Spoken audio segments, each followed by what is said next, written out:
بسم الله الرحمن الرحیم. خۆشەویستان، سەلام و سۆز و میهرەبانی خوای پەروەردگارتان لێبێت. داواکارم لە خوای پەروەردگار هەموو لایەک بە سەلامەتی لەو دۆخ و لەو پەتایە بە سەلامەت نەجات بدات ئینشاء الله. خۆشەویستان، زانایان دەڵێن چەند زیکرێکەیە گرنگە موسڵمان لە کاتی ئاسایی لەسەریان بەردەوام بێ، ئەو کاتە لە کاتی پەتا و ناخۆشی گرنگترە. یەکێک لەوانە بەردەوام بوون لەسەر ناوی خوا. بسم الله.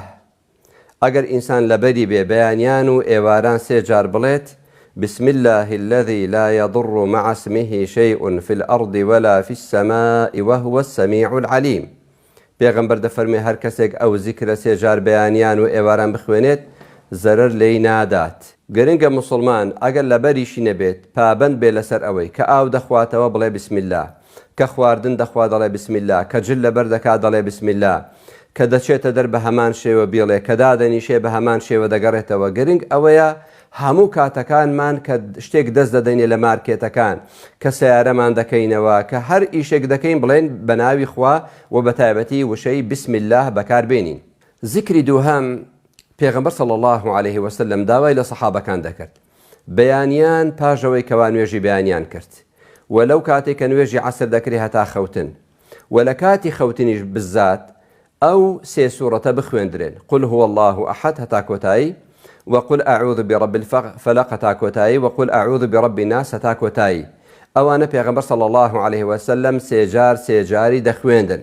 ذکرێکی تر لە کاتی دەرچوون لە ماڵ، پێغەمبەر صلی الله عليه وسلم دەیفەرموو لە ماڵ کە دەرچوون هەر کەسێک بڵێ بسم الله توكلت على الله لا حول ولا قوة إلا بالله. هەر کەسێک ئەو ذکرە بکات لە ئاسمانەوە بانگ دەکرێت دەڵێت ئەتو هیدایەتدرای و ئەتو پارێزرای و ئەوەندەشت بەسە. ذکرێکی تر کە لە ماڵ دەرچووی، چوویە هەر شوێنێک، چوویە مارکێتێک، چوویە ماڵی دراوسەیەک، لە کاتی گەشتدا چوویە شوێنێک بەتایبەتی لەو ڕۆژانەدا ئێمە تەئکید ناکەین و داوا دەکەین کەوا خەڵک لە ماڵ بمێنێتەوە، بەڵام بۆ هەر شوێنێکەوە چووی و دابەزی ئەو زیکرە زۆر گرنگە بخوێنی: أعوذ بكلمات الله التامات من شر ما خلق. واتە خۆم پەنا دەدەم و پەنا دەگرم بە هەموو وشە و ناوە جوانەکانی خوای پەروەردگار لە خراپەی ئەو شتانەی کە خوا دروستی کردوون. ئەو زیکرانە گرنگە لە پاڵ پابەندبوونمان بە ڕێنماییەکان. ڕێنماییەکانیش ئەرکێکی شەرعیە.